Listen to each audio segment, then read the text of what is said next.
Allez dans la pièce, hein, je préfère vous prévenir. On n'est pas à l'abri d'une connerie, comme la semaine dernière. Bonjour et bon dimanche.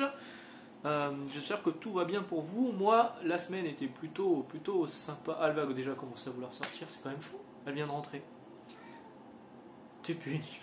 Viens, viens ici. Avant que j'oublie, Alric a toujours son Ulule, je vais vous mettre le lien dans la description. Allez voir, participez si vous souhaitez participer. Évidemment, moi je vous invite à participer parce que son style est vraiment cool. C'est vraiment un projet qui lui tient à cœur et là je crois qu'il est à 22 ou 25%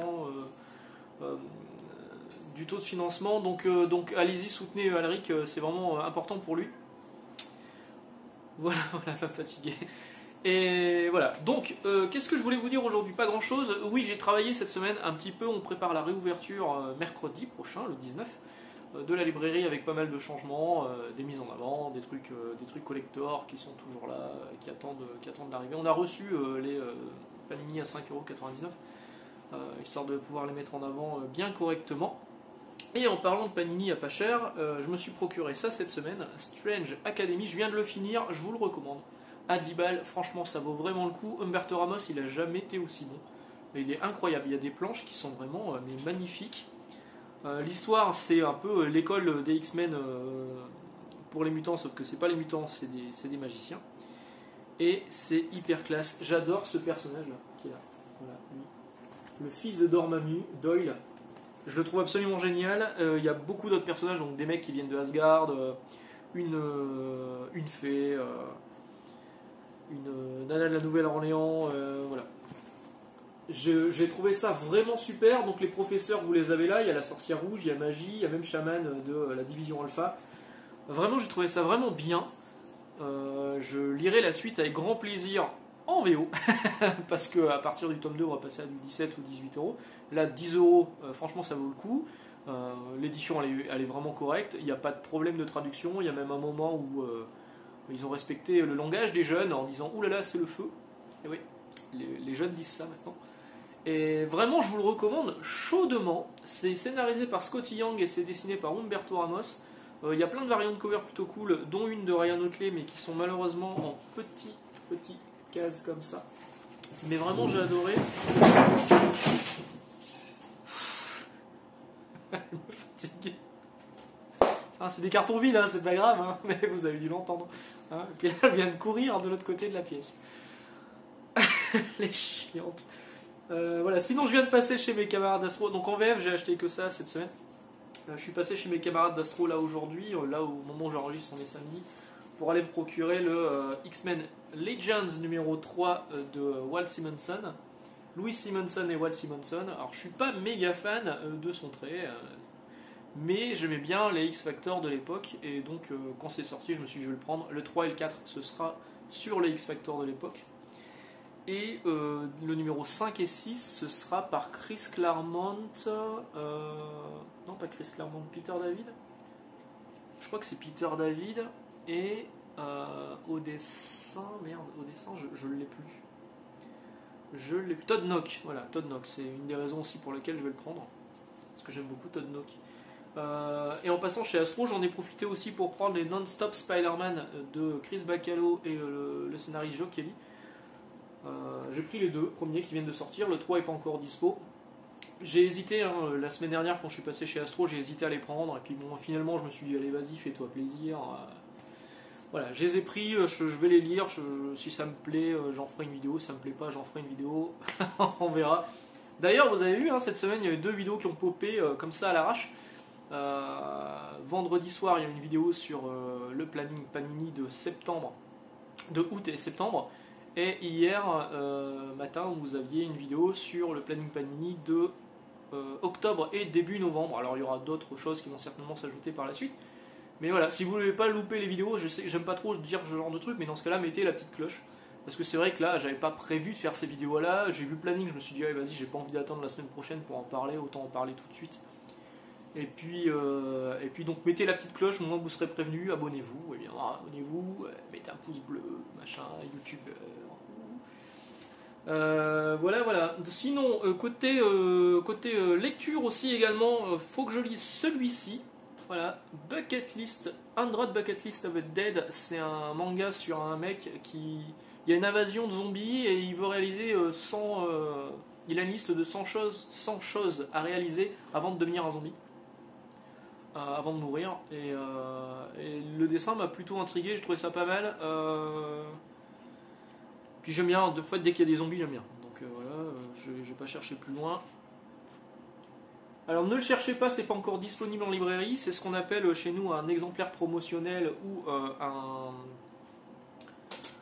un SP, un service presse. Bon là c'est une copie non corrigée, hein, donc version non définitive, etc., etc. C'est un truc qui se fait beaucoup au niveau des bouquins et au niveau des mangas. Par contre, au niveau de la BD franco-belge et du comics, ça se fait vraiment très très peu. C'est rare que j'ai réussi à en avoir. Et c'est vraiment dommage, hein, parce que travaillant en librairie, ça c'est vraiment un truc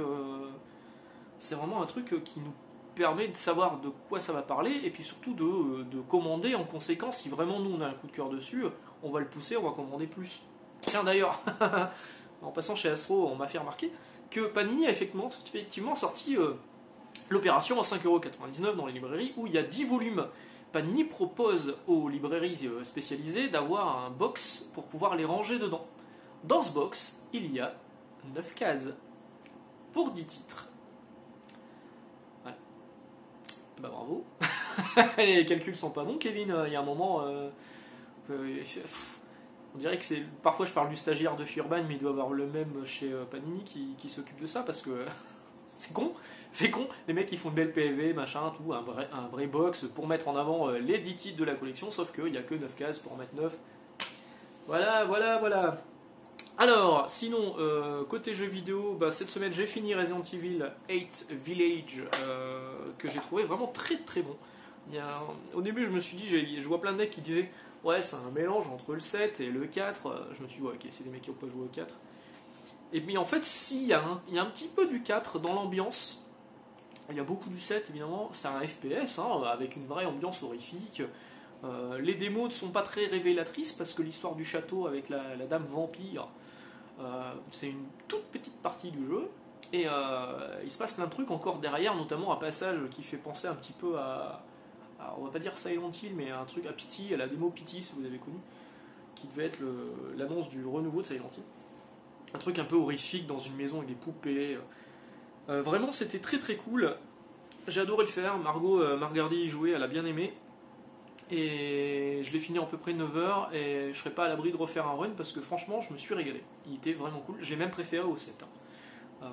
Le 7 je trouvais que ça démarrait très très bien, mais qu'au bout d'un moment ça partait un petit peu trop dans les énigmes un peu chelous, avec l'histoire du fils, ça me plaisait moins, mais là du début à la fin, il y a un moment où c'est très très action, la partie aussi dans l'usine est un peu en dessous, j'ai trouvé. Mais alors, pour tout le reste, j'ai adoré. J'ai adoré. Donc là, pour le coup, bravo Capcom. Quand vous sortirez vos DLC, parce qu'il y en aura forcément, bah je serai... tiens, c'est sale. Je serai le premier à les acheter comme un gros pigeon. Et en attendant le mois prochain, pour l'arrivée de Ratchet & Clank sur PS5, j'ai enfin reçu mon R-Type Final Inaugural Flight Edition. Voilà, que vous avez là, je l'ai enfin reçu, donc de la part de chez Leclerc, après l'avoir précommandé des mois auparavant chez Amazon et avoir annulé à la dernière minute parce qu'ils ne sont pas fichus, bon, vous le savez, je l'ai déjà raconté, de me l'envoyer en temps et en heure.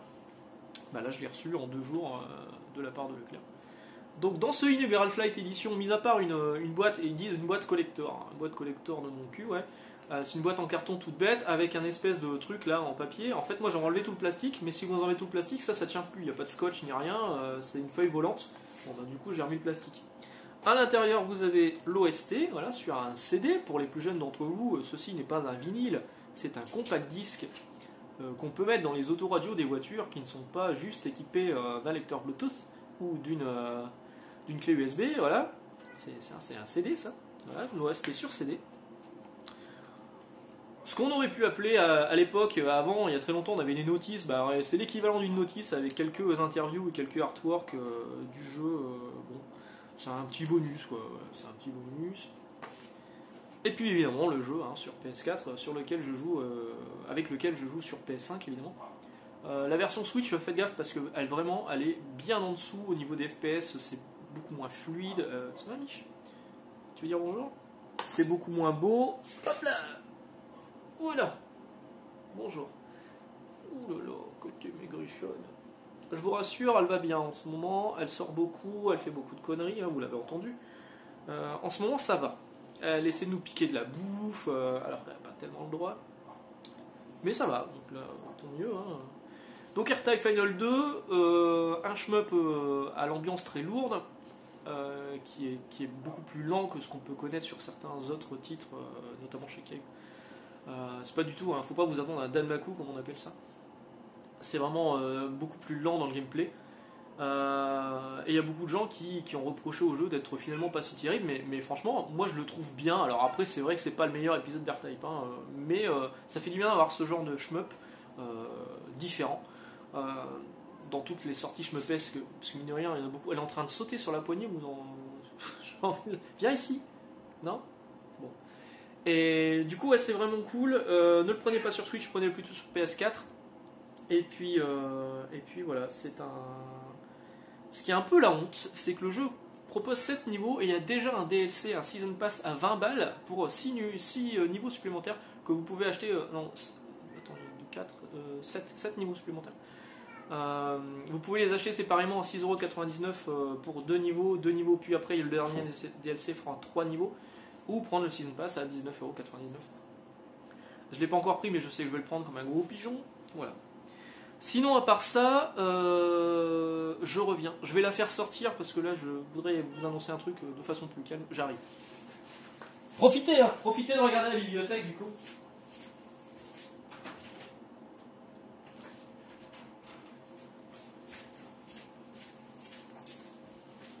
Et voilà. Non, parce que d'habitude, vous voyez pas tout vu que je suis caché devant. Enfin, je cache tout. Voilà. Bon, Sinon, Margot m'a acheté un truc, j'ai pas compris s'il y avait un message caché ou quoi, mais c'est pas ma taille. C'est sympa, hein, mais. Bah, je rentre pas dedans, quoi. Pas compris. J'ai pas compris. Bon, vous l'avez compris. Nous attendons un heureux événement, et ça, c'est plutôt cool. C'est cool, ça fait un petit moment qu'on essaye, donc ça y est, ouais. Un héritier, alors pour l'instant on nous a dit à 80% c'est un garçon, 80% sûr c'est un garçon. Maintenant beaucoup de gens nous ont dit, profite de dormir. Ok, ne dites pas ça s'il vous plaît. Et d'autres nous ont dit, ouais, moi on m'avait dit que c'était un garçon, finalement c'est une fille. Bon, ok, à la base on s'était dit, oh une fille ce serait cool, machin. Quand on a su que c'était un garçon, on n'était pas déçus. Moi je suis content, on va avoir un héritier. Il va pouvoir se profiter. Alors il va falloir qu'il se mette en anglais, hein, par contre. Hein. Ça, faut pas déconner. Hein. Parce que là, il y en a des BD à lire en anglais. Donc on est super content. Commence à avoir des idées de prénoms. Comme pour les 80% de la certitude du sexe. Je suis à 80% d'accord avec Margot sur le choix du prénom. Mais je vous le dirai pas là. Mais voilà, une bonne nouvelle. Enfin une bonne nouvelle dans cette année un peu compliquée. Qui arriverait, donc le petit arriverait vers début novembre, normalement le 1er novembre, avec un peu de chance ce sera le 31 octobre, on verra.